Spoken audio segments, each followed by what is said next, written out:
El análisis de los temas de mayor relevancia para México y el mundo, la presencia del secretario de Relaciones Exteriores es siempre motivo de gran expectativa. Pero más aún en estas circunstancias, en las que México y el mundo enfrentan enormes cambios que van desde lo tecnológico hasta cuestionamientos de conceptos como la globalización, la democracia, el libre comercio. Y ante esto, será un gusto el poder escuchar de primera mano las reflexiones y las estrategias del canciller, sobre todo sobre la política exterior que México debe adoptar para enfrentar estos retos y así poder asegurar nuestros intereses. Secretario, muchísimas gracias por estar aquí y bienvenido.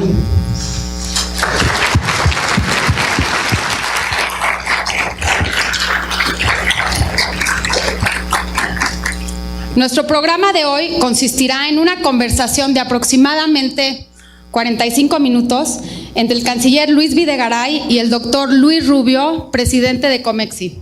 Al finalizar, abriremos el foro para las preguntas de todos nuestros invitados y esperamos poder terminar alrededor de las 4:15, 4:30 de la tarde. Antes de dar inicio a este programa, solo quiero agradecer el apoyo de todos nuestros miembros, de nuestros asociados institucionales y corporativos, pero sobre todo hoy quiero agradecer a Francisco Pérez Cisneros, socio y director general de Deloitte, por recibirnos en estas increíbles instalaciones. También quiero agradecer a Carlos Moya, socio de Deloitte y amigo de Comexi. Muchísimas gracias. Luis, canciller, el foro es todo suyo.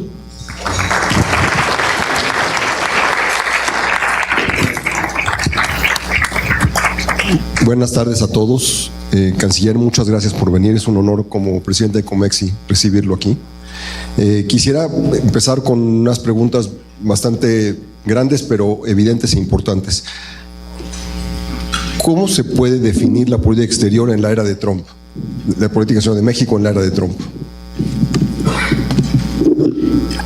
Muchas gracias, Luis. Gracias a ti, gracias, Mariana, y gracias.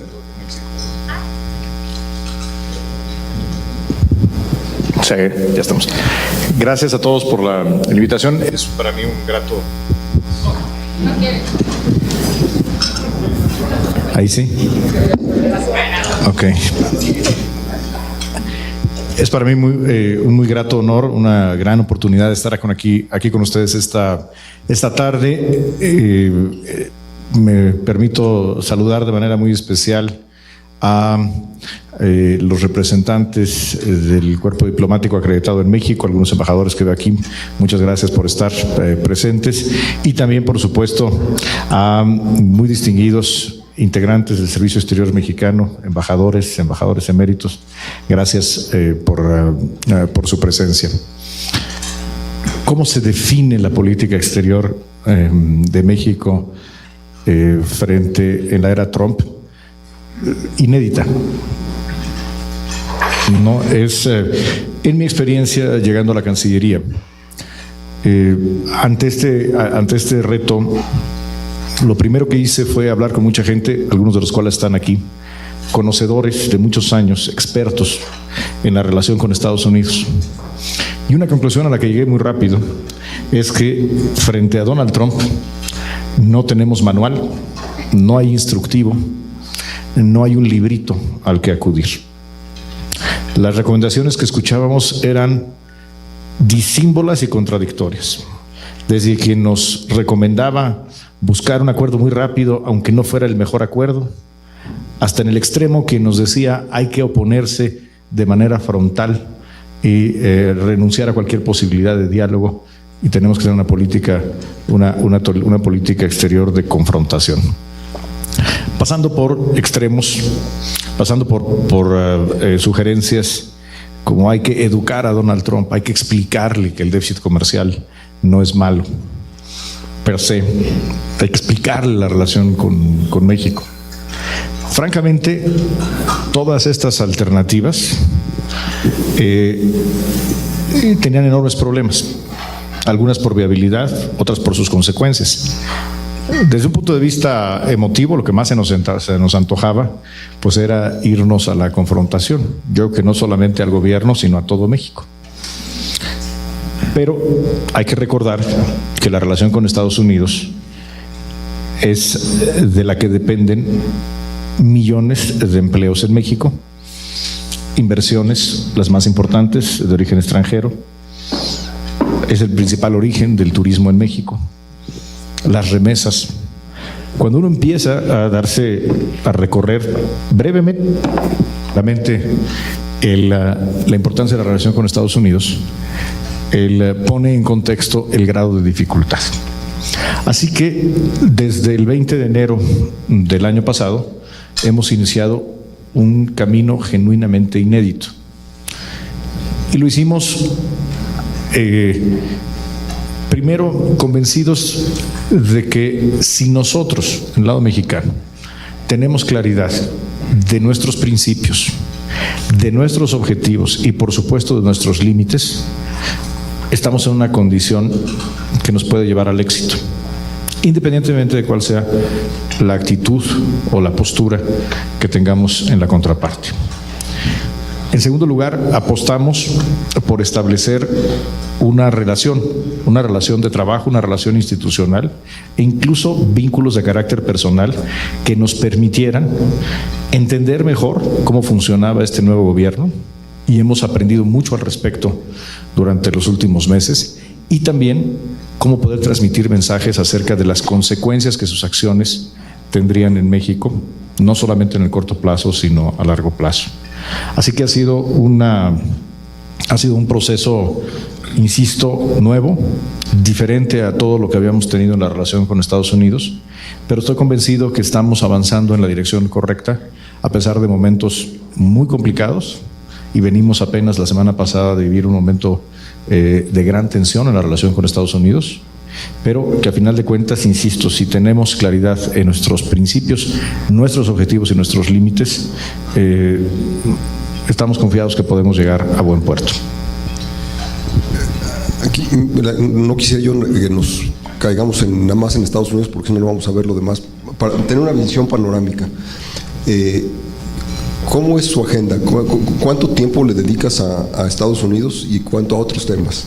Es decir, ¿cómo funciona tu agenda sin meterme en detalles, simplemente para tener una idea panorámica? Mira, cuando era secretario de Hacienda, todos los días amanecía y lo primero que hacía era revisar cómo habían estado los mercados en Asia durante la noche, cómo amanecía el tipo de cambio. Ahora, como secretario de Relaciones Exteriores, amanezco y veo cómo está el tweet de Donald Trump. Y eso inevitablemente tiene consecuencias sobre mi agenda y sobre la distribución, de mi tiempo. Extrañas a Bloomberg. Extraño las crisis cambiarias, sí. La verdad es que hay un grado de impredecibilidad en la agenda, pero algo que sí hemos hecho un esfuerzo consciente y creo que ha tenido resultados es no tener un exceso de concentración en los Estados Unidos.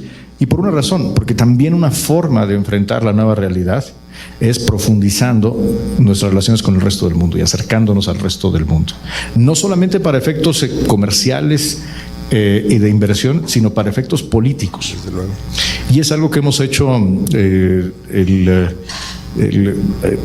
Yo en lo personal he tenido el privilegio de recorrer ya muy buena parte del mundo como canciller y fortalecer vínculos con países que hoy representan algo para México muy importante. Le hemos dado particular énfasis a América Latina, donde América Latina de pronto nos abre los brazos, nos estira la mano, con cierto reproche, porque nos dicen ahora sí, ¿verdad? Pero sí, donde México también tiene una enorme influencia. En términos de tiempo, ha habido semanas en las cuales yo personalmente le he dedicado una cantidad sorprendente de tiempo, por ejemplo, al tema venezolano. Me pasé en diciembre y enero días completos escuchando al gobierno y a su oposición negociar, acompañando ese proceso. No todo es la relación con Estados Unidos, pero sin duda sí hay que echarle un ojo al Twitter en la mañana para ver cómo viene el día. Y la razón por la que han cambiado otros países, Brasil particularmente, ¿tiene que ver con México o tiene que ver con ellos, su situación? El caso particular de Brasil yo creo que tiene que ver, y Argentina también tiene que ver con los dos. Para nadie es un secreto que la orientación política del actual gobierno brasileño, específicamente en materia comercial, es más abierta ahora que en las administraciones anteriores. Y para el gobierno brasileño se ha convertido en una prioridad lograr una ampliación de los acuerdos económicos que tenemos con ellos. Y estamos en ese proceso. No habíamos visto en gobiernos anteriores brasileños esta disposición. Claro. Ahora sí la vemos, y además con cierta premura por el calendario electoral que tiene Brasil y que tenemos nosotros. A nosotros también, hay que reconocerlo, de pronto la coyuntura favorece una mayor disposición mexicana a ciertos acuerdos con Brasil. Por ejemplo, en materia, si hubiera un mal resultado en el Tratado de Libre Comercio de América del Norte, es muy probable que México necesite, por un lado,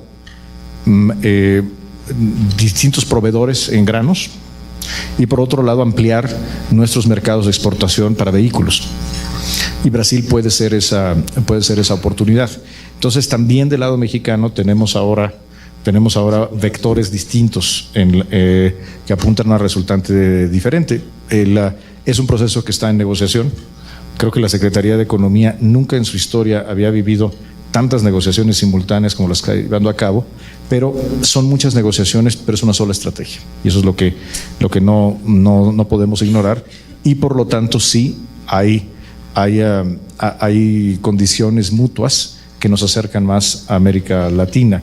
Es el caso también de Argentina, donde el gobierno del presidente Macri cambió de manera radical la orientación hacia el comercio y hacia México en particular, y continúa un impulso muy fuerte con la Alianza del Pacífico. Y si seguimos por América Latina, la Alianza del Pacífico en alguna medida fue una reacción al bloque que había constituido Lula, Dilma, Chávez, etcétera. ¿Tiene el sentido económico o es nada más sentido político hoy en día? El sentido político se lo da el hecho de que es una alianza económica, y es una alianza fundamentalmente pragmática. La Alianza del Pacífico nunca hace pronunciamientos políticos. Por ejemplo, en el caso de la crisis de Venezuela, la Alianza del Pacífico no se ha pronunciado ni se pronunciará. Los gobiernos que la integramos participamos en otros mecanismos, en otros foros donde podemos tocar el tema, pero la Alianza del Pacífico se ha centrado en eliminar barreras entre nosotros, y ahora ha entrado en una nueva etapa que es de expansión a través de la figura de Estado asociado hacia tener acuerdos comerciales como bloque. Estamos negociando con Australia, Nueva Zelanda, Singapur y Canadá, que se ha incorporado, y esto significa que la alianza está creciendo. Claramente Mercosur, si bien desde el punto de vista formal es una alianza económica, se convirtió muy rápido en un foro político, y en un foro político de contraste. La Alianza del Pacífico no es un foro de contraste, es un mecanismo de integración altamente pragmático y que ha dado resultados. Ahora lo que vemos es que algunos de los gobiernos integrantes del Mercosur, o mejor dicho, los 4 que hoy son activos, Uruguay, Paraguay y por supuesto Brasil y Argentina, quieren acercarse a la Alianza del Pacífico. Han solicitado que se inicien negociaciones como estados asociados de la Alianza del Pacífico. En ese sentido, el cambio de orientación ideológica en el Cono Sur no solamente resta relevancia a la Alianza del Pacífico, sino por el contrario, incrementa su potencial. ¿Y cómo se diferencia y traslapa o no con el TPP? Bueno, el nuevo. Primero hay una diferencia de integrantes. La alianza no todos los integrantes de la Alianza del Pacífico son parte del TPP. Colombia no lo es, y el TPP incluye, tiene a los países, tiene a Canadá, tiene a los países de Asia. Sin duda son instrumentos complementarios, en el sentido, por ejemplo, que la negociación ahora con los estados asociados, con los posibles nuevos socios comerciales de la Alianza del Pacífico, tiene como una referencia obligada el TPP. Primero porque el TPP tiene estándares altos, claro. Es un acuerdo de calidad ambiciosa, y lo que se busca es que, y este es un acuerdo explícito de la Alianza del Pacífico, es que los estándares de los nuevos acuerdos comerciales sean por lo menos TPP. Eso primero para facilitar el comercio entre las naciones involucradas en uno o en los dos mecanismos, pero también desde un punto de vista de ambición en la calidad de la integración. Mencionaste a Venezuela en el camino.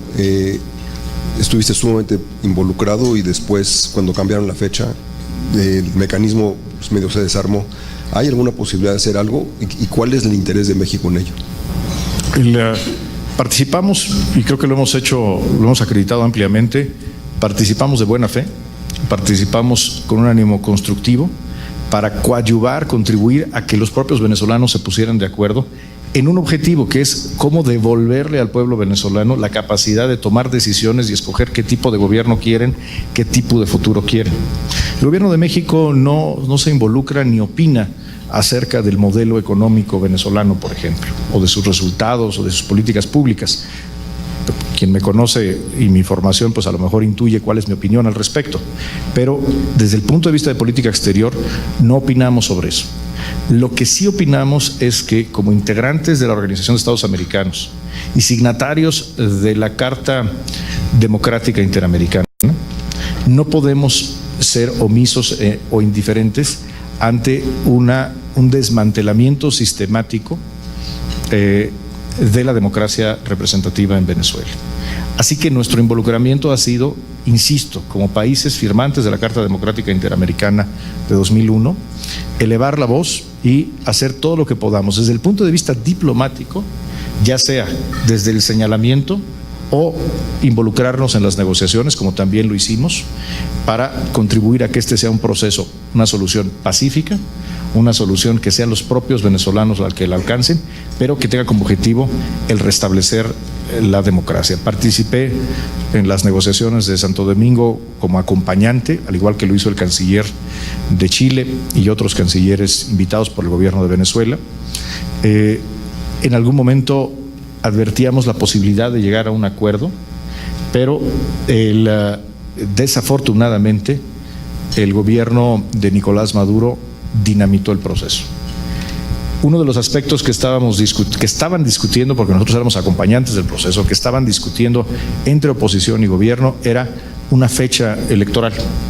La oposición lo que pedía era una fecha lo suficientemente lejana en el tiempo para permitir la debida preparación del proceso, para tener garantías, las garantías elementales de confiabilidad electoral, para que pudiera desarrollarse una observación internacional seria.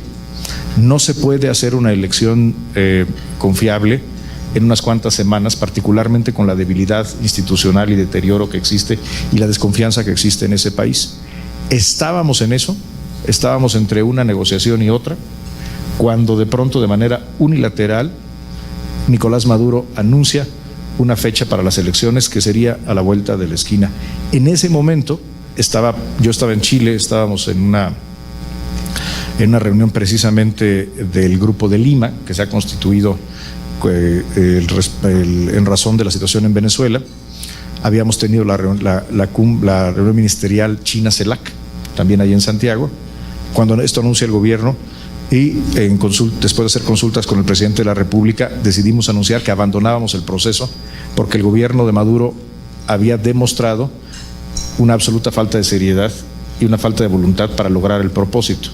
Desafortunadamente, lo que ha venido ocurriendo después solamente ha confirmado que estas elecciones que ocurrirán el 20 de mayo no tienen la más mínima posibilidad de representar la voluntad popular del pueblo venezolano.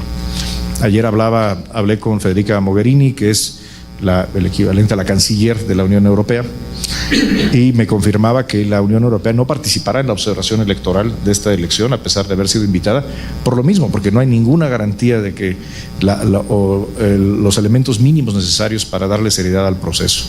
Por lo tanto, yo en lo personal me encuentro pesimista respecto al futuro inmediato de la situación venezolana. La economía ha llegado a niveles de deterioro notables. La situación en la vida diaria de la mayoría de los venezolanos es angustiosa, pero a final de cuentas no podemos olvidar algo: la responsabilidad política es de Nicolás Maduro.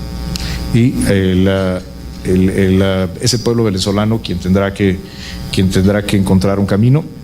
El gobierno de México siempre estará en la mejor disposición para desarrollar todos los esfuerzos diplomáticos que conduzcan a una solución pacífica. Moviéndonos al otro mundo, China, ha habido muchos intentos de establecer vínculos con el gobierno chino. Hay innumerables canales de competencia económica, algunas son complicadas, algunas hay temas de dumping, hay temas de subsidios que no están resueltos. ¿Qué es posible tener con China? ¿Cómo visualizas la relación de México con China? ¿Es un triángulo con Estados Unidos o es una relación independiente? Uno de los objetivos de la política exterior del presidente Peña, desde que inició la administración, es lograr una relación más cercana y de más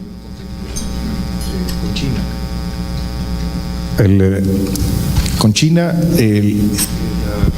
Ampliando comercio. Es tu mano, estás topando la antena. Es mi culpa. Okay, ya entendí. Con China el objetivo es incrementar el comercio, particularmente nuestras exportaciones hacia China. Tenemos una balanza comercial increíblemente desequilibrada. Ellos nos venden al año 70,000 millones de dólares de productos y nosotros solamente vendimos 5,000. Es decir, tenemos un déficit comercial con China nosotros más grande que el que tiene Estados Unidos con nosotros. Nada más que el de Estados Unidos se basa en más de 500,000 millones de dólares y el de China se basa en 75,000. Entonces, uno de los objetivos es incrementar nuestras exportaciones, también atraer más inversión. Y lo que se hizo fue elevar el rango diplomático de la relación a una asociación estratégica integral.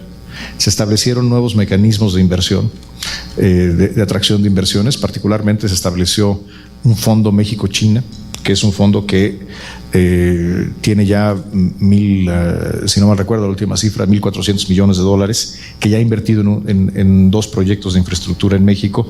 Lo administra el Banco Mundial a través del IFC.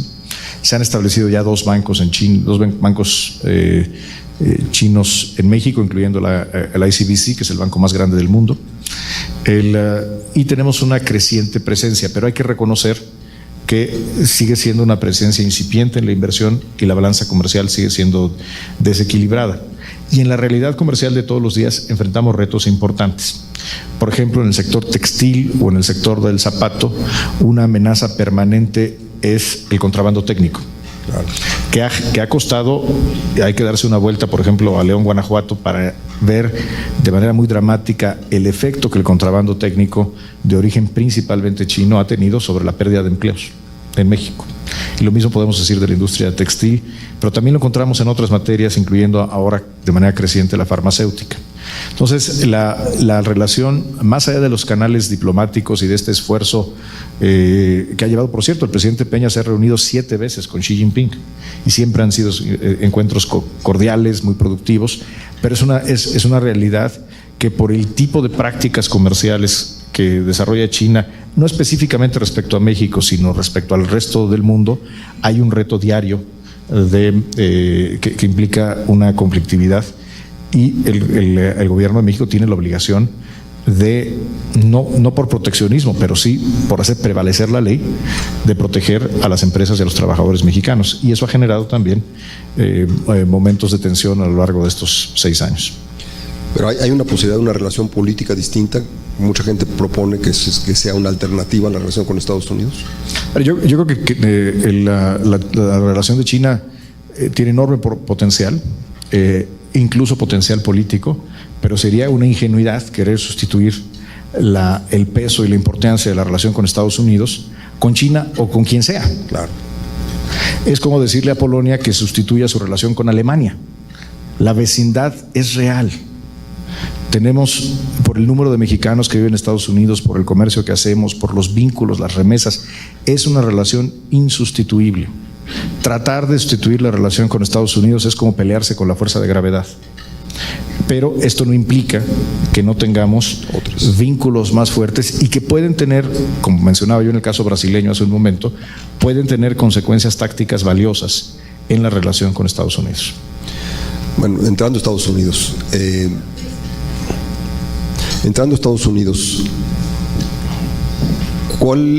¿cómo se interactúa la visión que tienes de qué es posible en el largo plazo con la solución de los problemas inmediatos que te encontraste y que has tenido que lidiar y que han sido, me imagino, una buena parte de tu trabajo diario? Yo creo que algo que tenemos que reconocer es que en buena medida el fenómeno Trump es un síntoma o una consecuencia de cosas que estaban ya pasando en Estados Unidos. México hizo un despliegue notable en los años de negociación del Tratado de Libre Comercio a principios de los 90s. Tuvimos presencia no solamente en la Casa Blanca o en el gobierno federal, sino también en los estados, en el Congreso, en los medios de comunicación, las comunidades. Fue un esfuerzo de promoción y de cabildeo notable, pero ese esfuerzo, una vez que se logró el Tratado de Libre Comercio, rápidamente se retrajo. Tuvimos la crisis del año 95, en fin, hay motivos por los cuales se explica por qué sucedió esto, pero es un hecho que se retrajo. Y en buena medida, como alguna vez escuché a Rafael Fernández de Castro decir, la relación entre México y Estados Unidos se ancló o se basó principalmente entre la relación entre los presidentes. La relación entre Zedillo y Clinton, la relación entre Fox y Bush, entre Calderón y Obama o Peña y Obama. Y de pronto ese modelo enfrenta una crisis en su centro, porque hoy el problema es con el presidente de los Estados Unidos, que es electo con un discurso que fue muy atractivo para una parte muy grande de la sociedad norteamericana. Este impulso antimexicano no es una ocurrencia de un señor. Representa la voz, desafortunadamente, pero es una realidad sobre la que tenemos que partir, representa una voz y un sentimiento que ahí está y que tal vez México a lo largo del tiempo dejó crecer, no lo atajamos, no lo corregimos por ausencia. Entonces, hoy tenemos un doble reto, un reto en dos tiempos, pero es igualmente importante los dos. El primero es un reto de contingencia, en el cual lo que queremos lograr es que no se descarrile la relación, las columnas vertebrales de la relación se mantengan, a sabiendas de que el gobierno de Donald Trump, sea de 4 años, sea de 8 años, a final de cuentas es pasajero. Viendo a la relación entre estos dos países en una lógica de décadas, este es un momento acotado en el tiempo. Claro, hoy nos parece que son 5 minutos, pero bajo el agua, ¿no? Pero no podemos perder de vista que este es un momento acotado. Y lo que queremos, lo que es muy importante lograr es que no se descarrile los elementos centrales que le dan cohesión y le dan vigencia y valor a la relación. Uno de ellos es el Tratado de Libre Comercio. Entonces, mucho del esfuerzo está en preservar y, si se puede, incluso yo creo que es viable, mejorar los mecanismos de coordinación en un entorno sumamente retador, donde hoy tenemos muchos vientos en contra, empezando por los impulsos del presidente de los Estados Unidos. Y el otro es restablecer nuestra presencia, nuestras alianzas y darnos cuenta que este impulso antimexicano también está generando una reacción profundamente pro-mexicana. Yo recuerdo haber ido todavía como secretario de Hacienda algunas veces al Capitolio en Washington, y la respuesta era amable, pero una amabilidad distante. No particularmente un interés desbordado por conocer los temas de México, y sí algunos cuestionamientos típicamente desinformados.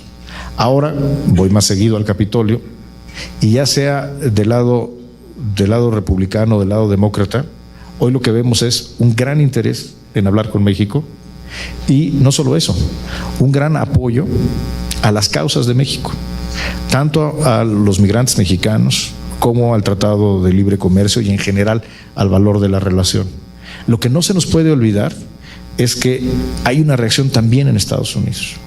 Por ejemplo, California hoy es un aliado espectacular de México, no solamente económico, cultural, sino también político.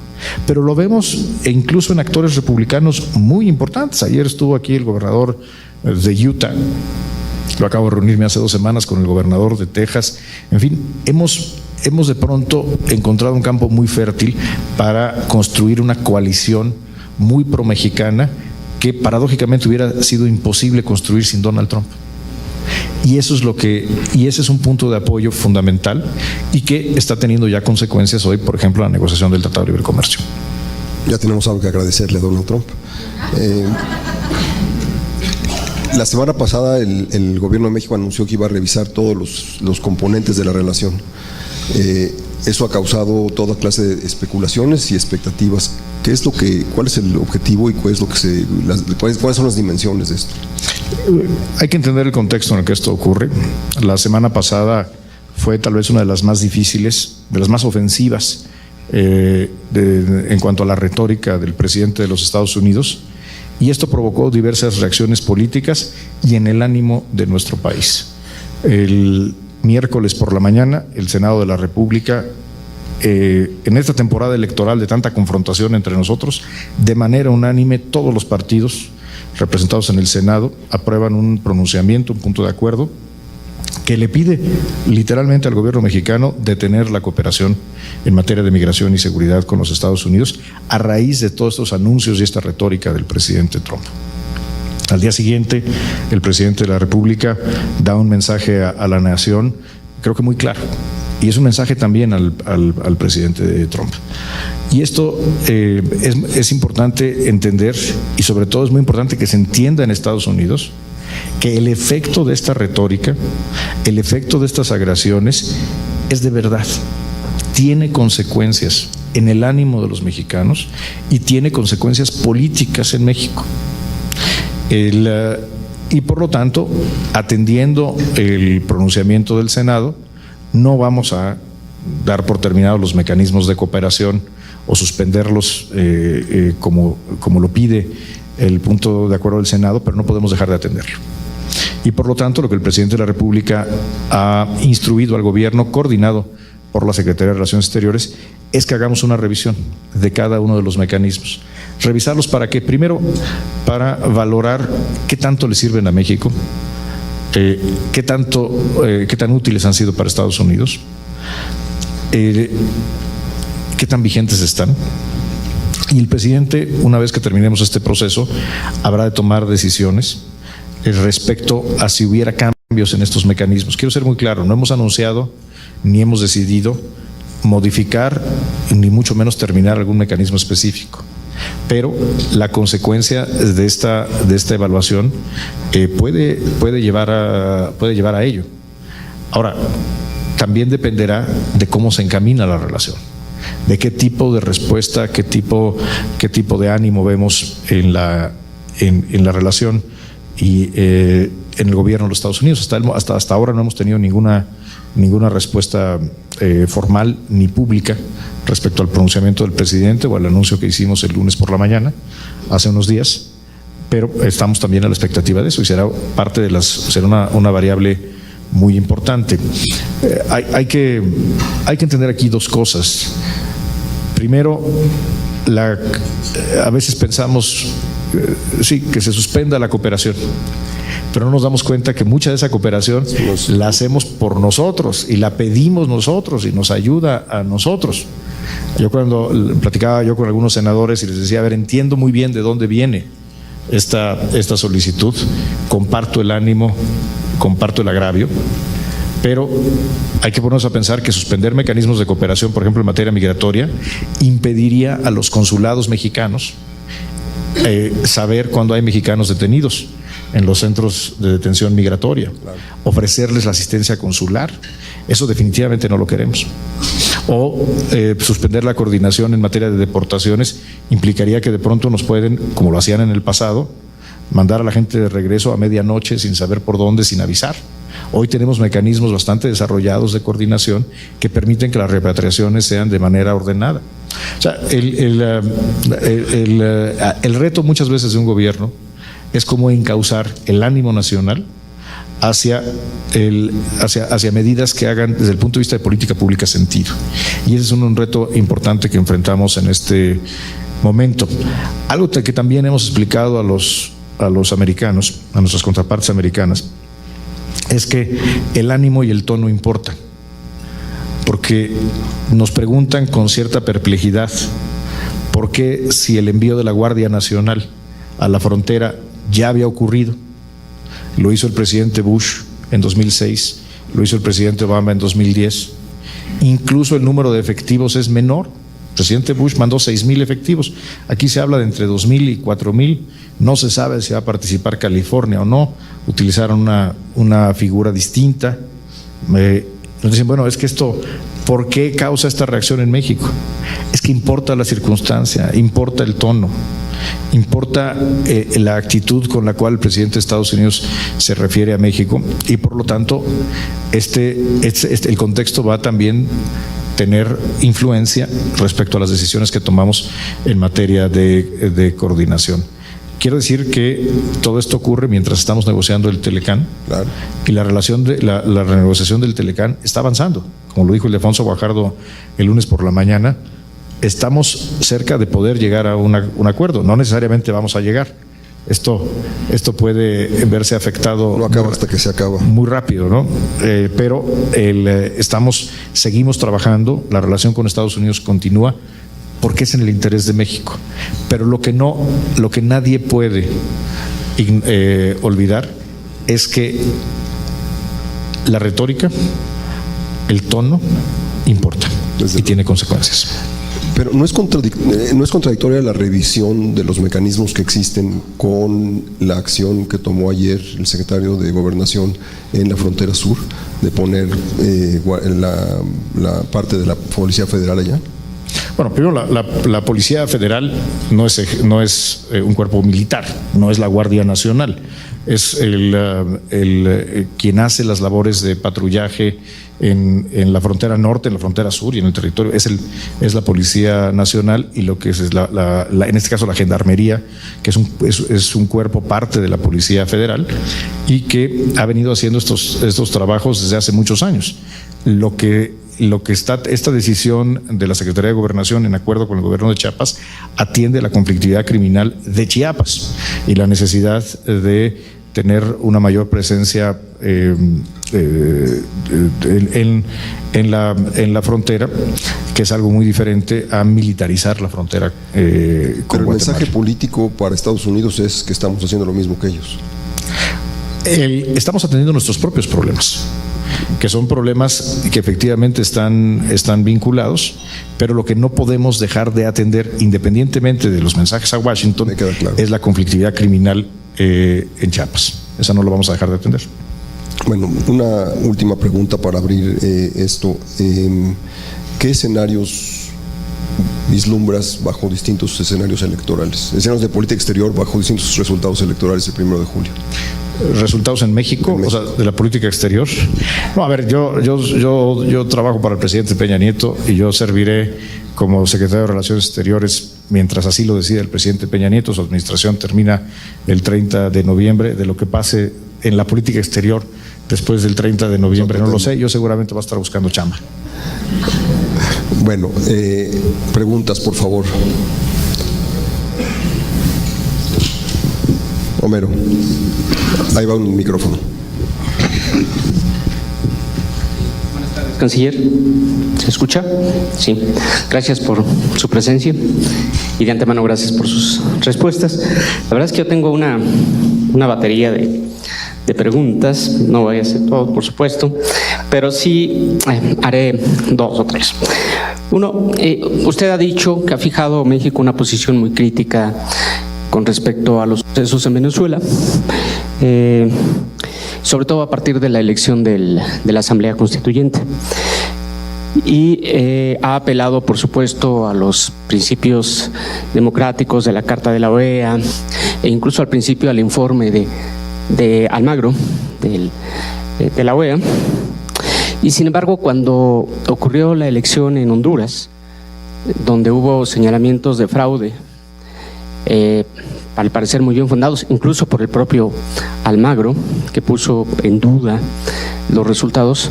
México fue de los primeros en reconocer a la reelección del presidente hondureño. Mi pregunta es si no ve aquí o no lo que se percibe es como un doble rasero. ¿Por qué con Venezuela sí? Justificadamente, seguramente. ¿Por qué con Honduras no? Esa sería mi primera pregunta. La segunda, inevitable, es la relación especial que usted tiene con Kushner, el yerno del presidente Trump. Y yo entiendo que esa relación, como lo ha planteado, puede ayudar a las relaciones entre México y Estados Unidos.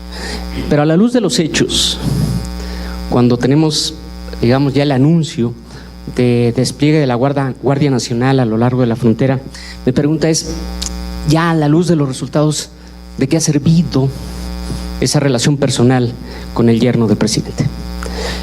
Plantearía una tercera.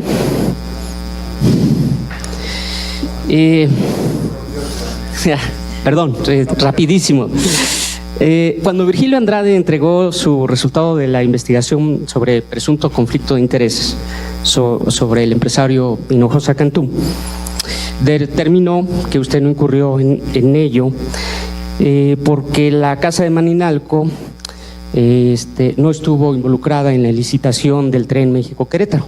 Esa fue la conclusión de Andrade. Sin embargo,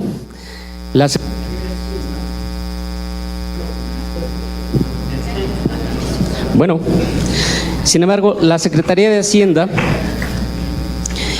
bajo su gestión, armó un grupo binacional con China, en donde uno de sus objetivos fue el diseñar esa propuesta de una licitación ganadora del tren México-Querétaro. Bueno, y después vino todo lo que ya sabemos que pasó. Mi pregunta es, desde el lado de acá, pues uno podría saltar ahí un conflicto de intereses. Desde el lado de allá, desde usted, ¿cómo lo ve? Muchas gracias. Si quieres saber, Roberto, ¿quieres?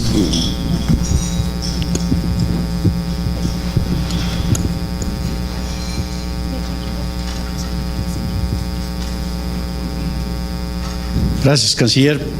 Extraordinario diálogo.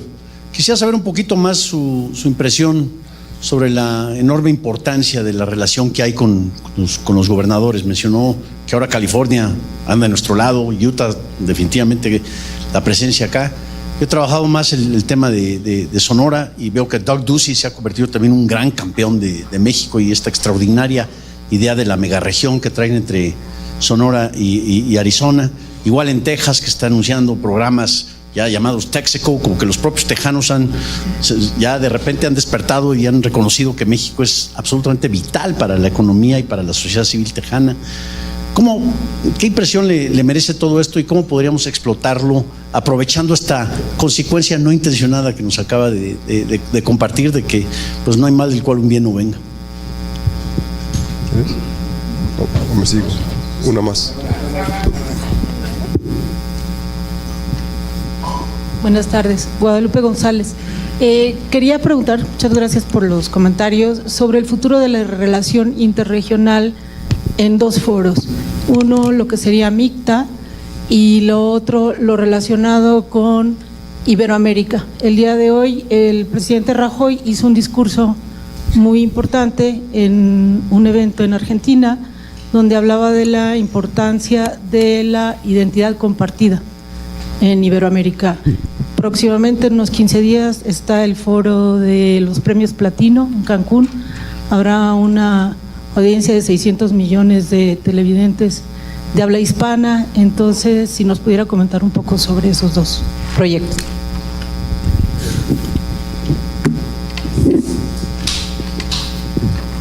Gracias.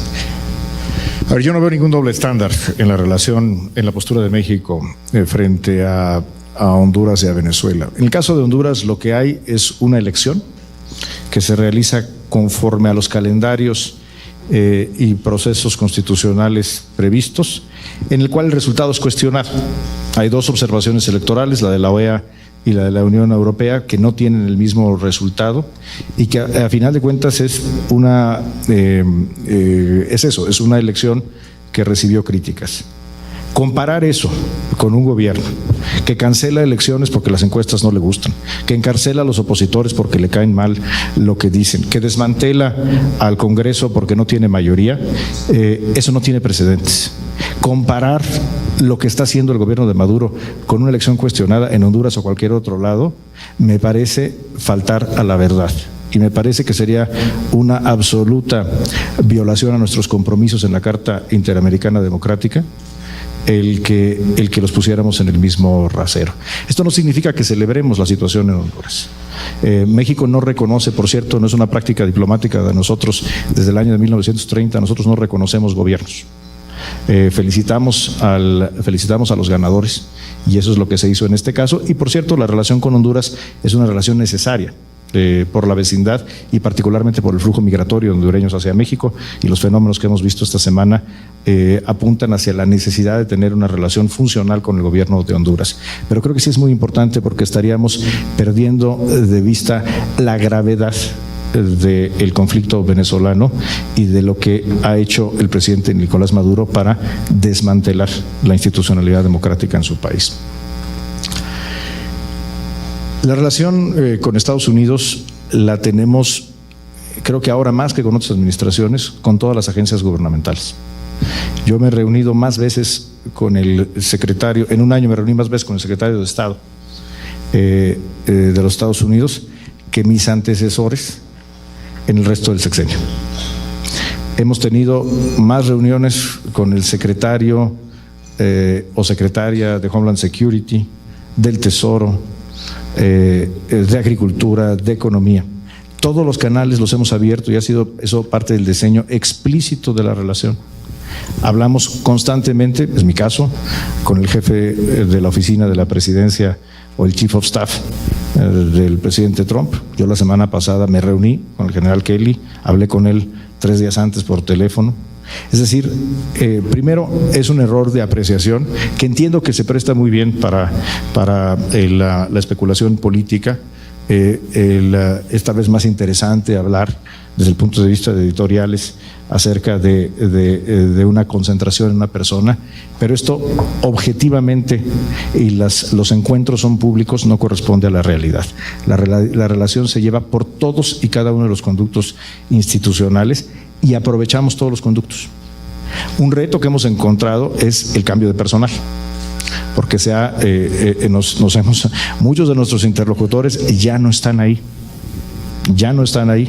y ha habido momentos como la semana pasada donde no hay secretario de Estado, tenemos una embajadora en México que va de salida y que ha sido, a pesar de su talento y de su calidad profesional, francamente relegada por parte de ellos en la relación, donde hay cambio del National Security Advisor en la Casa Blanca, es decir, donde no hemos encontrado, no es que no haya voluntad mexicana o deseo de hablar con las contrapartes, es que no hay contrapartes.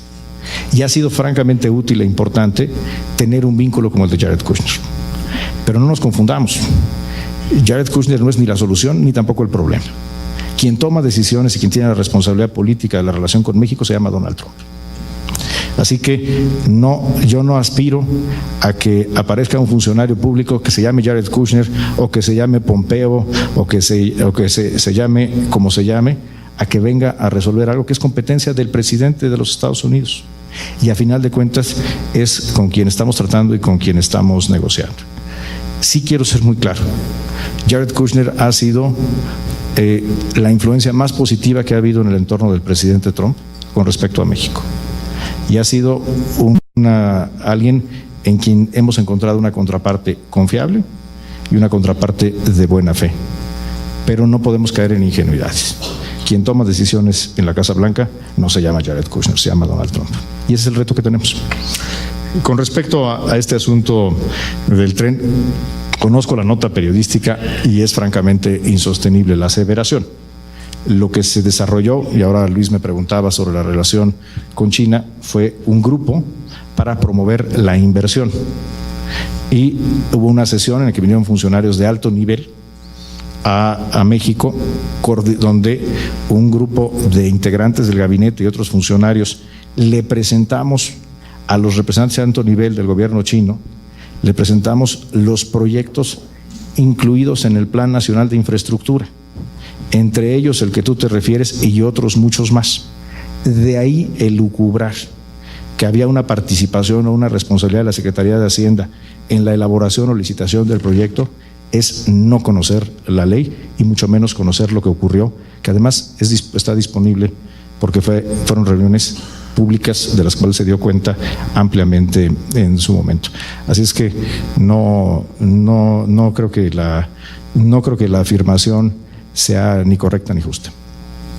Con respecto a la relación con los gobernadores en Estados Unidos, es el tipo de cosas precisamente donde estamos encontrando una recepción, un entusiasmo que tal vez hace 2 o 3 años no hubiéramos encontrado.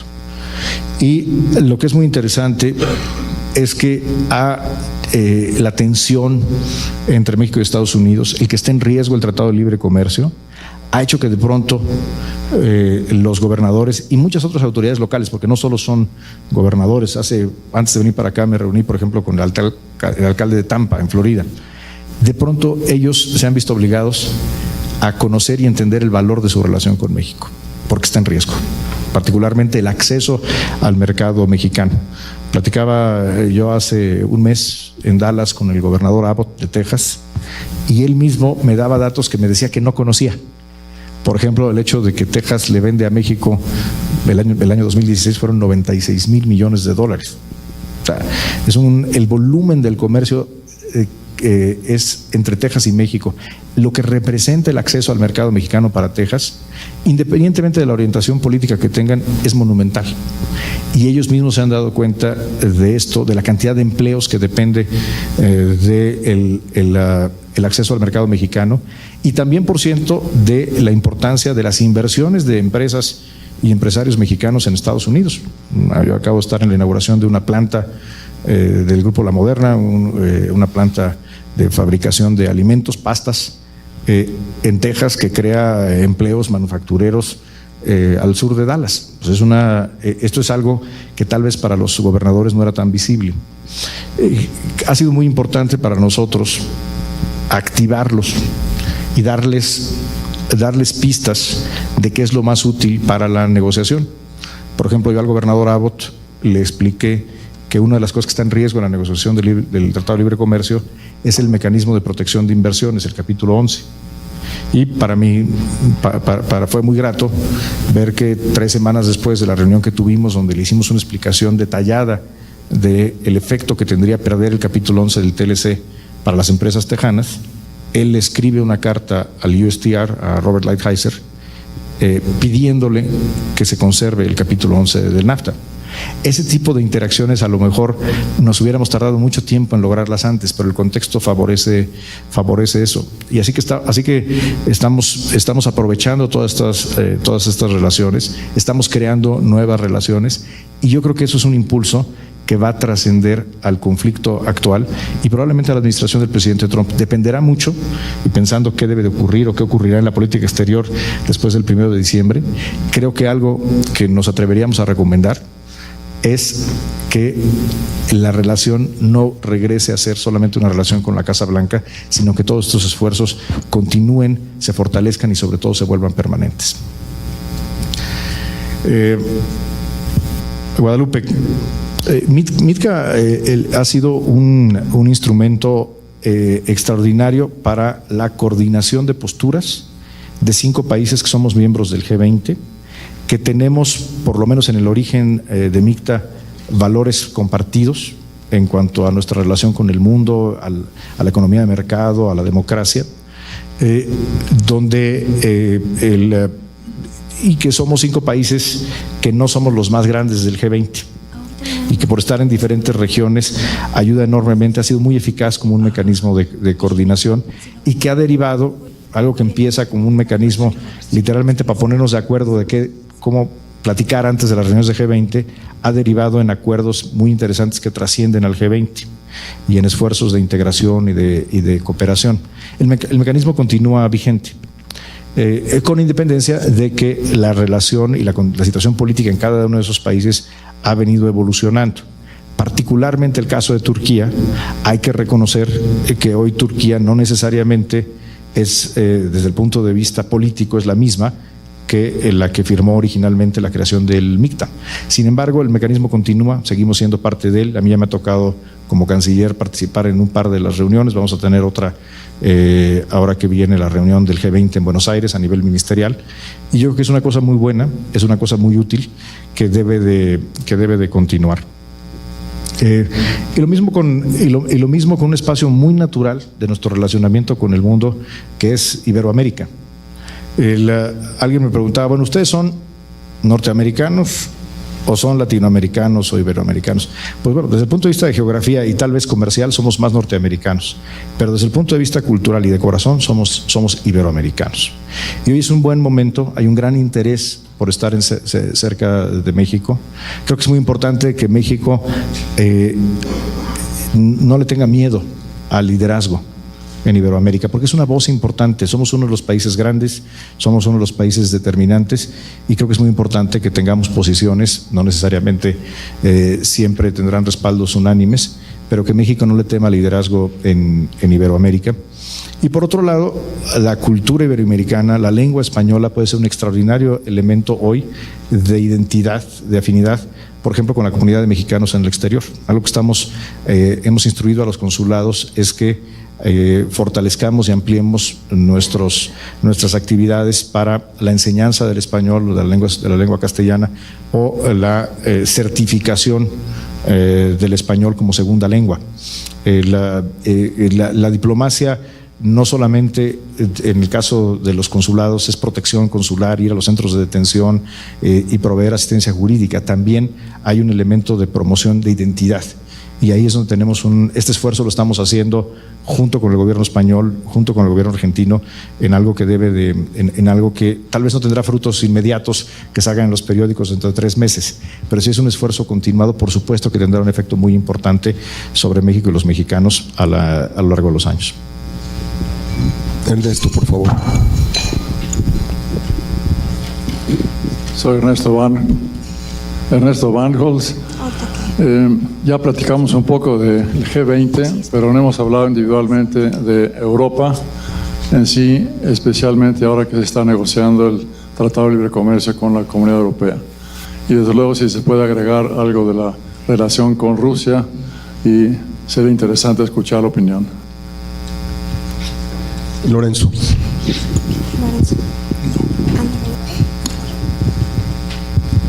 Buenas tardes, Luis.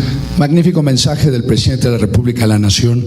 Sabiendo que Trump iba a ser adverso a México, ¿por qué nos tardamos tanto en ese mensaje? Gracias. Aurora.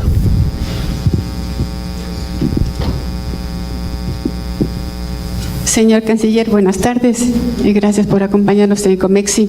Yo tengo 2 preguntas y creo que hemos estado mucho en el ámbito bilateral, pero quisiera un poquito abordar el ámbito multilateral.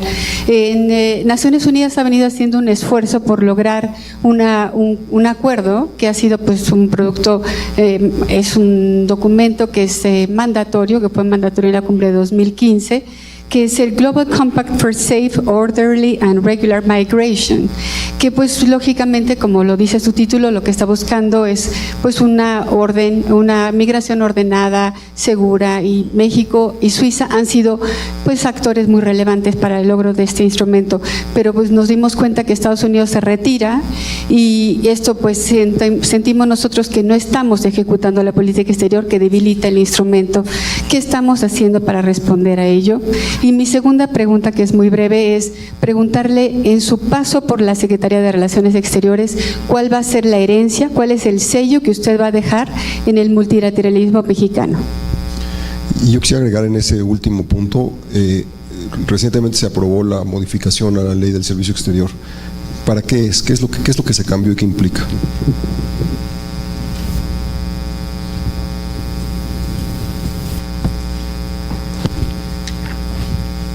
Gracias, don Ernesto. Qué bueno que toque el tema de Europa, porque no lo hemos revisado, y es algo que está ocurriendo en este momento y que tiene una enorme trascendencia y que tiene un enorme valor político dado el brote proteccionista que estamos viendo en el mundo y particularmente nuestra negociación con Estados Unidos. Desde que llegó al gobierno, el presidente Peña propuso a Europa, a la Unión Europea, modernizar y ampliar nuestro acuerdo comercial, un acuerdo comercial que data del principio de siglo y que, si bien ha tenido frutos muy positivos, inevitablemente tiene un alcance limitado, sobre todo en cuanto a acceso a mercados. Empezamos este proceso en 2014 y está a punto de terminar. El tratado tiene, el acuerdo global tiene 3 pilares, uno de cooperación, otro de carácter político y el comercial. Los dos pilares, el de cooperación y el político, han sido terminados. Por aquí andaba Carlos de Casa, que fue el responsable de lograrlo, pero ya acabó la Cancillería esa parte y ahora está muy cerca de concluir la parte comercial. Prácticamente todos los capítulos comerciales están cerrados. Seguimos teniendo negociación abierta en materia automotriz. Naturalmente, para México, que es una potencia exportadora de automóviles, una prioridad es lograr mayor acceso al mercado europeo y todavía no hemos cerrado ese capítulo y existen todavía algunos pendientes en la negociación de lo que se conocen allá como identidades geográficas, nosotros las llamaríamos denominaciones de origen, y que tiene cierta incompatibilidad con el sistema norteamericano, que es un sistema basado en marcas, no en denominaciones de origen o identidades geográficas. Pero por lo que es algo que platicé ayer con Federica Mogherini, queremos darle el mayor impulso para que esto pueda cerrar en los próximos días y la Secretaría de Economía está optimista en que esto puede ocurrir y ocurrir muy pronto. Tendría un beneficio importante porque ampliaría nuestro acceso al mercado europeo, daría certidumbre a los vínculos económicos con Europa, no para sustituir el mercado de Estados Unidos, pero sin duda sí manda un mensaje, creo yo, más allá de lo comercial, un mensaje político correcto en el momento adecuado. Con Rusia, nuestra relación es una relación sin duda grata, cordial. Yo acabo de estar en Moscú en noviembre, tuve una muy buena conversación con el canciller Lavrov, donde el reto más importante es cómo podemos hacer crecer la relación, cómo podemos hacer crecer el comercio, la inversión. Los niveles de intercambio son muy pequeños, así que el grueso del trabajo de relacionamiento es cómo hacemos crecer el intercambio comercial, el que haya más becarios rusos viniendo a México, mexicanos en Rusia, que tengamos un mayor intercambio cultural. Es una relación con mucho potencial, pero que está en un nivel latente. Creo que hay cordialidad y muy buena disposición de ambos lados. Y por supuesto, no podemos ser omisos y no hablar con ellos acerca de esta amenaza o hipótesis acerca de un posible involucramiento del gobierno ruso en el proceso electoral mexicano, donde hemos hablado con ellos con mucha transparencia y hemos recibido una respuesta clara respecto a que eso no es una prioridad o intención del gobierno ruso. Eso no significa que no debamos estar atentos y particularmente las autoridades electorales deben de estar atentas a ello. Es por lo tanto una relación en la que se pueden hablar las cosas y que yo creo que hay una avenida ahí para tener una relación más importante, más vigorosa. La disposición de ambas partes claramente está ahí. Lorenzo, con respecto al mensaje, ¿llegó tarde o no llegó tarde?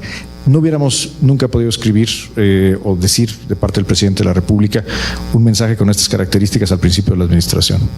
Porque lo que no podemos perder de vista es la primera parte del mensaje. El presidente empieza el mensaje el jueves haciendo un recuento de lo que ha hecho México a lo largo del último año, donde dice: hemos actuado de buena fe, hemos estirado la mano. En materia comercial estamos participando en la negociación. En materia de seguridad hemos expresado nuestro deseo de enfrentar al crimen organizado de una manera coordinada. Hoy nadie puede reclamar al gobierno mexicano el no haber agotado todas las instancias. El haber empezado por ahí, no por la confrontación, sino abriendo todos los canales de comunicación, nos ha permitido hoy tener un apoyo político contundente de gobernadores en el Senado, en la Cámara Baja y una alianza franca con el sector privado de los Estados Unidos. Si hubiéramos empezado por ahí, hoy no tendríamos un solo aliado en Estados Unidos, porque hubiéramos declarado un conflicto antes de empezar. Hoy tenemos una legitimidad moral frente a los actores en Estados Unidos, porque hemos acreditado hasta el cansancio que estamos dispuestos y que es en serio cuando decimos que queremos llegar a un acuerdo. Y el mensaje no es un mensaje de rompimiento, no se debe de interpretar como un mensaje de confrontación. Al contrario, lo que le dice el presidente Peña, con gran claridad, por cierto, al presidente Trump es: si quiere negociar, aquí estamos, pero con respeto y de buena fe. Este es un mensaje que no hubiéramos podido dar ni con esta claridad, contundencia y mucho menos con eficacia. Este mensaje es una consecuencia de lo que ha hecho el gobierno mexicano y de lo que ha hecho el presidente Trump. Ahora, para México el Global Compact o el Pacto de Migración es una de las prioridades de política exterior que tenemos este año y que hemos tenido desde el año pasado. Así lo hicimos saber a los embajadores del Servicio Exterior en todo el mundo. Y efectivamente, junto con Suiza, hemos sido cofacilitadores del proceso. El proceso entró ya en su tercera etapa, que es la etapa de redacción. Tuvimos en diciembre la reunión preparatoria, la tuvimos en Puerto Vallarta. Fue una reunión muy buena y fue ahí, 3 días antes de esa reunión, donde el gobierno de Estados Unidos anunció su retirada unilateral. Es muy lamentable, pero nosotros no tomamos las decisiones de Estados Unidos.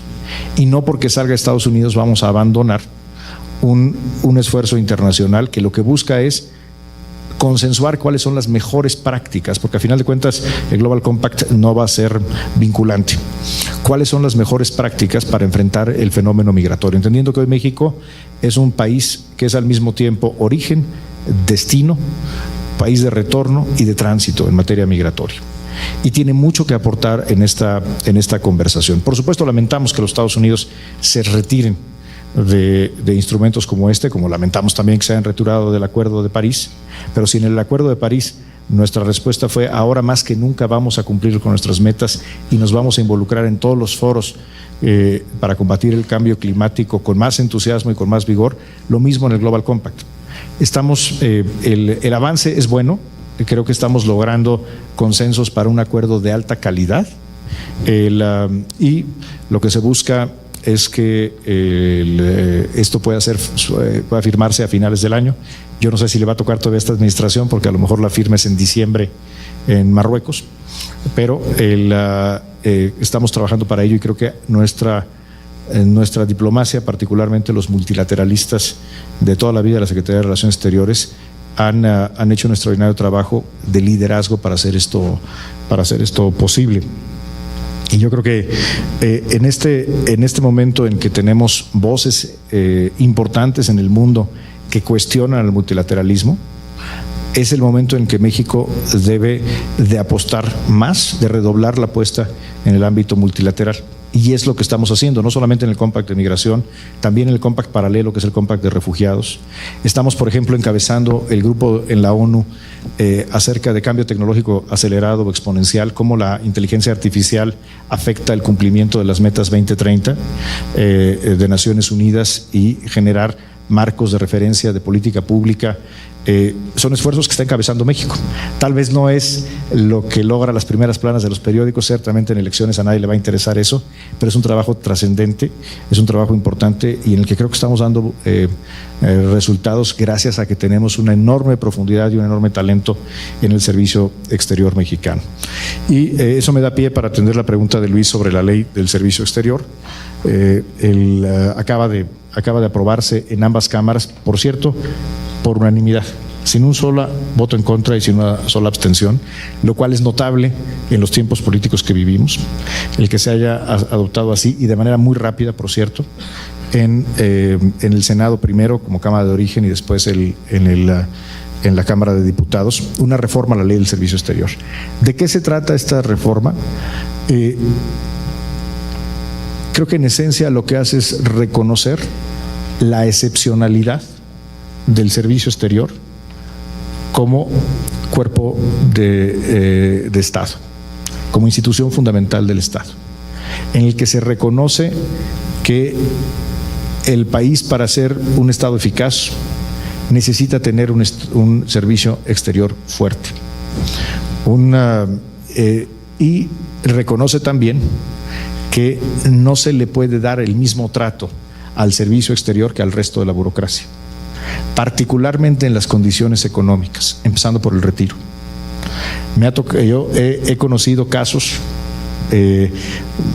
dolorosos de embajadoras que se retiran, y no solo embajadores, ministros, consejeros, que se retiran en condiciones económicas francamente inaceptables, después de entregar una vida entera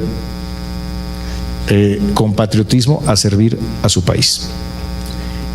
Hay una imagen absolutamente distorsionada e injusta del trabajo de los diplomáticos. Hay quien piensa en los diplomáticos como aquellos que se la pasan en cócteles, en ceremonias, viajando.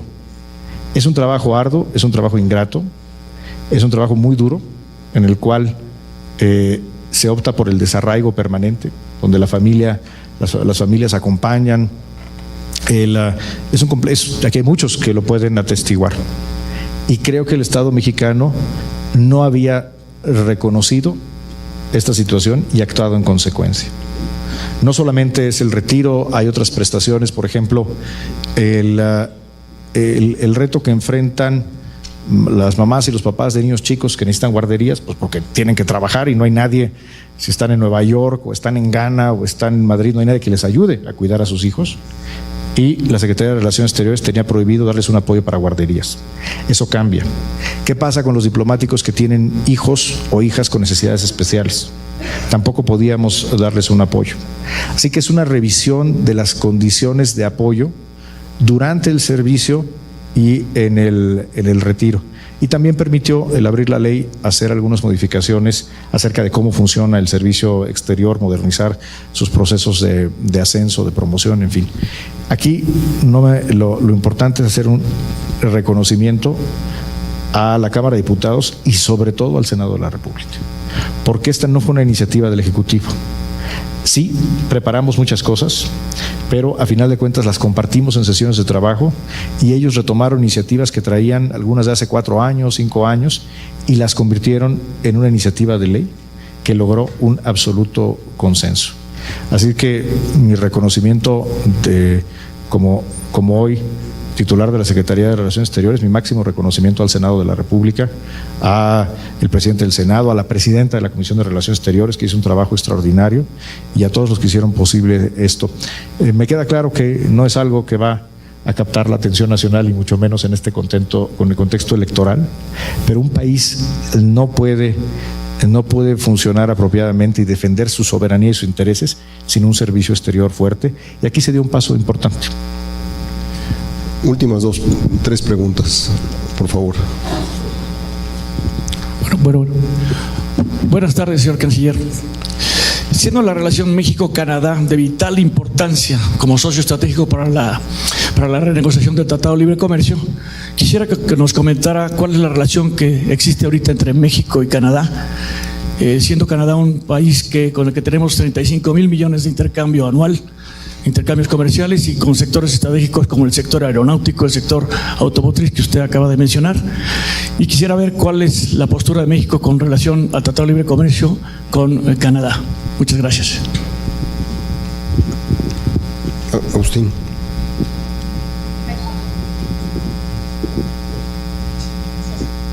Señor secretario, percibo que todavía a México le falta para estar presente en todos los debates y todos los foros donde tendría que estar en Estados Unidos, en todos los diferentes niveles, y eso sería algo que todavía rescataría de aquel esfuerzo que se hizo en los años 90, sobre todo existiendo todavía los actores.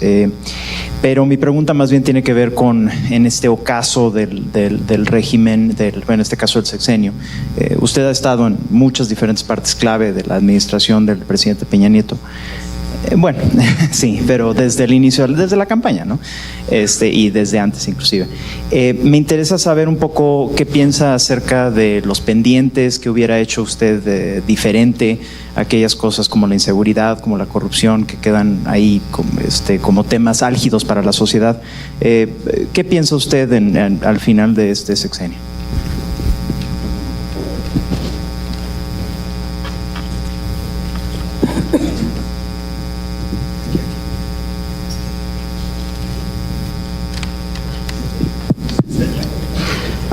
¿Qué tal? Muy buenas tardes. Leonardo Núñez González. Tengo una pregunta para usted, canciller, en términos de política comparada. ¿Por qué cree que México ha sido casi el único país en el cual el escándalo de corrupción más importante en los últimos años a nivel internacional, que es el caso de Odebrecht, no ha tenido prácticamente ninguna consecuencia? Más cuando ya ha pasado casi medio año desde que se presentó por parte del titular de la PGR que se había cerrado la investigación, que ya había hallazgos y que se iba a proceder, y que ha sido un escándalo que ha derribado presidentes, vicepresidentes, expresidentes, en fin, que ha tenido muchas consecuencias en todo el mundo. ¿Cuál es su explicación de por qué aquí no ha pasado nada?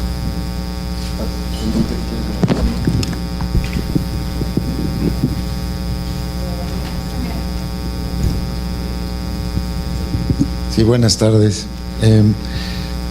Llevamos décadas buscando implementar una política de diversificación que le quite el peso específico a Estados Unidos en las relaciones de México. Nunca hemos tenido una oportunidad tan inesperada como la que tenemos ahora para hacer eso realidad. A mí me gustaría preguntarte, Luis, si nos puedes confiar algunas cosas que hayan estado ocurriendo desde que llegó a la presidencia Donald Trump.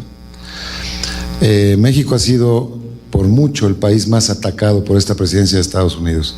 Yo creo que si lo medimos en menciones y en comentarios ofensivos, probablemente en un lejano tercer lugar vendría China o Corea del Norte, pero nosotros sí somos primer lugar indiscutible.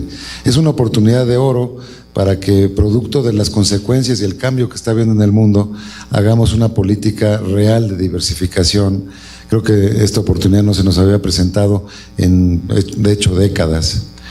Me gustaría preguntarte, los grandes jugadores, concretamente China, Rusia, la India, algunos europeos, Canadá, si nos han cortejado de una manera distinta a la luz de ver que hay un repliegue de los Estados Unidos. O sea, no es una cuestión que sea atribuible a México. Estados Unidos es el país que se está replegando, no está cumpliendo con sus funciones tradicionales desde la posguerra de ser un factor actuante en la vida internacional. Depende del tuit, claro. Hoy en la mañana fue Siria, que ahí sí, por ejemplo, no sé por qué, y la semana pasada no. Creo que eso nadie lo va a adivinar, pero lo cierto es que sí está habiendo un repliegue de los Estados Unidos en la escena internacional. ¿Cómo ha estado este cortejo, llamémoslo así, de parte de grandes potencias hacia México, que podamos capitalizar a mediano plazo para la política exterior de México? Muchas gracias, Luis.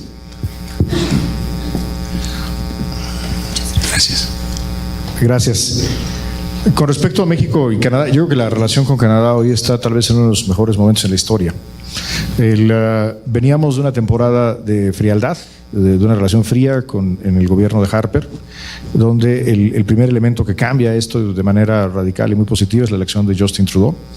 Elimina muy rápido el requerimiento de las visas y tenemos una empatía muy evidente con el nuevo gobierno canadiense, y después inicia la renegociación del Tratado de Libre Comercio, donde las posturas de México y Canadá son muy similares. Tal vez la canciller o canciller, él o la canciller con la que hablo más seguido es con Chrystia Freeland, la de Canadá. ¿Por qué? Porque tenemos un montón de cosas que ver, las vemos juntos, no solamente con respecto a Estados Unidos. Por ejemplo, en el caso de Venezuela, la postura de México y Canadá ha sido muy complementaria.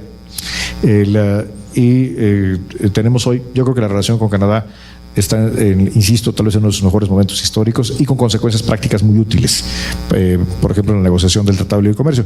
Esto no significa que estemos de acuerdo en todo, pero sí estamos de acuerdo en más del 90% o 95% de las cosas y trabajamos juntos con eficacia. Agustín, yo coincido en que todavía no estamos en todos los foros.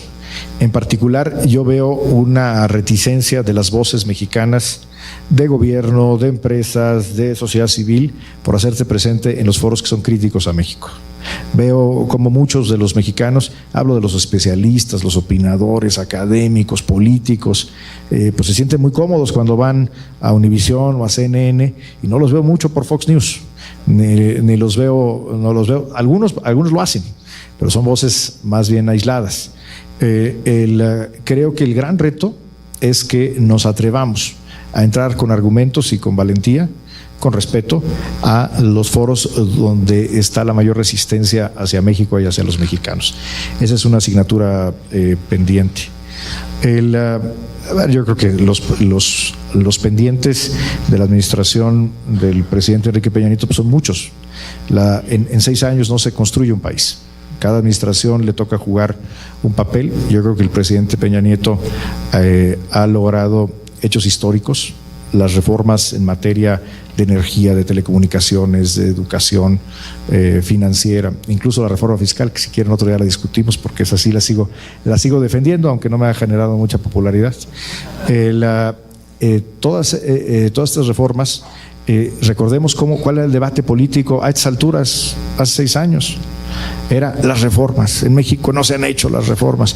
En ese sentido, el presidente de la República cumplió con creces, y eso nadie se lo debe de regatear. Pero pendientes hay muchos, porque la nación tiene que seguir avanzando. Yo creo que los pendientes más importantes tienen que ver con la vigencia del Estado de Derecho. Y eso implica impunidad, implica corrupción e implica seguridad pública, donde tenemos una asignatura pendiente, preocupante, y creo que en eso coinciden los candidatos. No he escuchado a ninguno de los 4, ahora ya son 5 candidatos que no señalen esto a su manera, con sus propias estrategias, y creo que ese es el paso inevitable, indispensable que tiene que dar el país. Creo que ahí la buena noticia es que tenemos hoy una sociedad increíblemente participativa, politizada, que independientemente de quién venga, esa va a ser la exigencia a cual sea el gobierno, y yo estoy en ese sentido optimista de que México va a avanzar por esa ruta, con independencia de quién sea, quién resulte electo el primero de julio. Sobre el caso Odebrecht, pero primero no me compete a mí, como secretario de Relaciones Exteriores, hablar de un asunto que está en este momento precisamente en proceso judicial. La aseveración de decir en México no ha pasado nada es una aseveración incorrecta, porque hoy es un caso que está precisamente por la vía de la Procuración de Justicia, y creo que habrá que opinar o juzgar sobre los impactos que tenga en México y lo que ocurre en México una vez que concluya el proceso de Procuración de Justicia en marcha. Cuando hay una investigación abierta, no se puede criticar el resultado de la investigación que todavía no se ha dado. Enrique, sobre la política real de diversificación. A ver, vamos haciendo un recuento rápido. Estamos negociando nuestro acuerdo con Europa, que después del Estados Unidos es el más importante que tenemos, donde estamos ampliando el acceso al mercado europeo como nunca se había hecho en la historia de México. Estamos simultáneamente negociando por primera vez en muchos años un acuerdo con Brasil y un acuerdo con Argentina. Estamos ampliando la Alianza del Pacífico para incluir a Australia, a Nueva Zelanda y a Singapur. Acabamos de incorporarnos al TPP 11, que es el acuerdo más ambicioso en alcance y en estándares. Estamos negociando un acuerdo con Turquía. Hemos acordado con Israel modernizar nuestro acuerdo comercial. Hemos acordado con Uruguay expandir el acuerdo que tenemos del Tratado de 2004. Vamos a modificar, a modernizar y ampliar nuestro ACE con Paraguay. ¿Qué falta? Nunca en la historia de México habíamos tenido un esfuerzo práctico, no retórico, práctico, de abrir los mercados del mundo para México. Ahora, es que eso no se afecta. No afecta a los flujos, seguimos teniendo 80% de la concentración de nuestras exportaciones en Estados Unidos. Pues claro, porque tenemos un tratado vigente con los Estados Unidos. Y el mercado de Estados Unidos no solamente es el más grande del mundo, es el de mejor calidad, donde los proveedores no tienen que ir a pelear a las cortes para que les paguen, como sí ocurre en otros lados, donde no tienes que ir a hacer antesala a un burócrata para que te dejen invertir. No menciono casos, pero es básicamente todo el mundo. Y en Estados Unidos eso no ocurre. Y además es nuestro vecino. Me decía un productor de pimiento verde de Sinaloa, que acompañó al presidente Peña Nieto a la gira por Medio Oriente, y que de pronto encontró una oportunidad fascinante para que un producto, el producto que vende en $14 en Estados Unidos, lo podía vender en 38 allá por Qatar y en Dubái, en fin. Emocionadísimos, empezaron a hacer análisis, se dieron cuenta que mandarlo para allá costaba $32. La geografía importa, y no nos equivoquemos. Lo que le conviene a México es seguir teniendo, hacer explotar al máximo la extraordinaria ventaja estratégica que nos da la vecindad. Ahora, ¿quieres que nos diversifiquemos? Te pronostico que si el Tratado de Libre Comercio se cancela, la diversificación va a ser instantánea. ¿Por qué? Porque tenemos el marco de tratados de comercio más extenso de cualquier país latinoamericano y uno de los más amplios del mundo. Y rápidamente se daría la diversificación. La pregunta que yo te hago a ti, Enrique, ¿de veras queremos eso? ¿De veras es mejor para las empresas mexicanas vender en otros lados que venderle a la economía más grande, a la que tiene el Estado de Derecho tal vez más robusto en el mundo para el comercio y que está pegada a la frontera? Yo creo que no. Yo creo que no. La responsabilidad que tiene este gobierno es abrir las puertas, pero a final de cuentas, ¿a dónde le vendemos? Eso lo decide el mercado. Somos una economía de mercado, y mientras tengamos abierta la economía americana, yo estoy seguro que el mercado va a seguir decidiendo que le vendamos 80% a los Estados Unidos, porque eso es lo que nos conviene. Ahora, desde el punto de vista de diversificación política, mira, no comen lumbre. Yo no veo al gobierno chino entrando en un conflicto con el gobierno de Estados Unidos por atravesarse las vías del tren para defender a México. Todos quieren tener una buena relación, hay mucha solidaridad, muchas veces más retórica o que se expresa en privado y no en público, o cuando se expresa en público es más retórica que en la práctica. Para todos, la relación con Estados Unidos es determinante, para todos los que mencionaste. Para China, para la India y para Rusia, por supuesto. Con todos tenemos una relación cercana, con todos apostamos a incrementar nuestros niveles de comercio, de inversión, de cooperación, y lo vamos a seguir haciendo. Pero no seamos ingenuos, no va a venir alguna potencia extranjera en un caballo blanco a salvarnos del conflicto que enfrentamos. Eso lo tenemos que hacer los mexicanos, y yo creo que tenemos con qué. Canciller, muchas gracias por venir. Comexi es tu casa. Ojalá te hagas miembro de Comexi. Muchas gracias por venir. Gracias a todos ustedes. Muchas gracias a todos.